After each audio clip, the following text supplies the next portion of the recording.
that charity is really not a luxury. It is a necessity for both the recipient and the donor.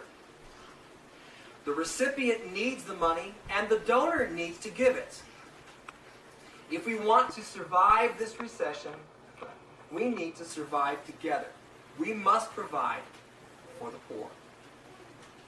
To understand the real-life benefit that charity offers in times of economic downturn, let us delve into the spiritual aspect of charity.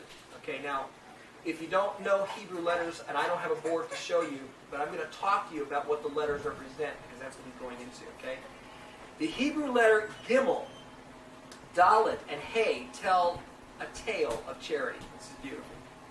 The Talmud teaches that the Gimel and the Dalet represent the words Gemol Dalim, bestow to the destitute.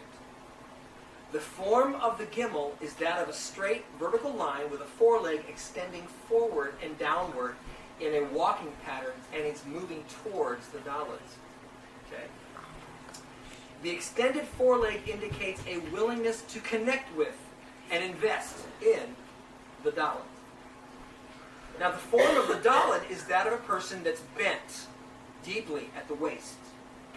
The poor man staggering under the weight of his burden. So forlorn is he that he fails even to notice his benefactor's approach. He is stripped not only of provision, but of hope itself. Once the Gimel meets up with and renders assistance to the Dalet is enriched. It accepts the Gimel's extended hand and uses the vertical line to form the letter Hey.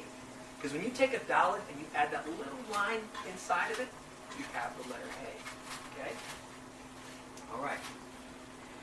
The Hey is in effect a Dalet with an added vertical line on the left.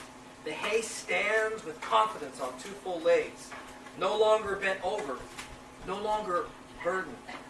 He has found a friend. He has found hope. He is buoyed with confidence. Turning a Dalet into a Hey is to transform the world of the destitute. The recipient does nothing to earn our giving. He is not entitled to our help. But it is precisely because he is not entitled to it, precisely because we don't owe it to him, that our action is endowed with meaning. Okay? The Hebrew word for charity is tzedakah. The Jewish mystics explained that the word tzedakah is comprised of the word tzedek, which means justice, plus the letter Hey, tzedekah. See? Charity and justice are polar opposites. Justice dictates that we are entitled to the money we earn. Charity dictates that we share our hard-earned money with the poor and convert the Dalet into a Hey. Indeed, in order to give to charity, we must put the Heys of this world ahead of our sense of justice. This is why you get the word tzedekah when you append a Hey to tzedek. So, a deeper perspective. The notion that justice dictates entitlement to the money we earn reflects a secular form of justice. The Torah has an entirely different viewpoint. The Talmudic sages asked, if God loves his children, why are they poor? The answer, so the wealthy would receive reward for giving. God distributes his resources among humanity unevenly to give us opportunity to reap the rewards that come from providing for the poor.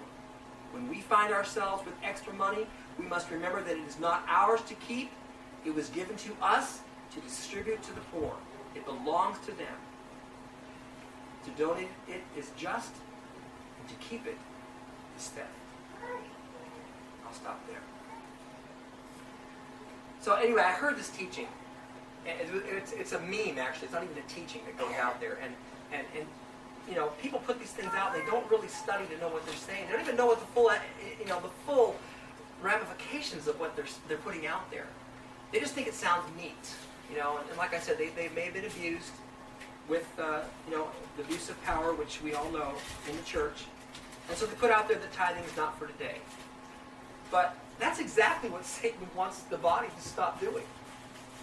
And maybe it's because many of us have not given for so many years. You know, if somebody hasn't tithed for 30 years, and then they hear this teaching that tithing is not for today, what does that do? Oh, man, that's good because, I was in trouble, but now I feel pretty good about myself. Not supposed to tithe anyway. See? Now you can feel good. You didn't do it for 30 years, and now it's okay. See? When in fact what you need to do is study the Word and realize that the Old Testament has not passed away. No jot or tittle has been done away with, right? So the aspect of tithing continues. And it's not, the Levitical priesthood, you're right. They're not around anymore, are they? But the first tithe went to Melchizedek. He wasn't a Levitical priest. Right? And we're the Melchizedekian priesthood now. So we're supposed to take care of our teachers. We're supposed to take care of the poor. And we're also supposed to have something so that we can make it to the feasts and celebrate the feasts. Because God wants us to do that too. And that's all part of tithing. So, that's all I have. I just had to come against that craziness. Okay?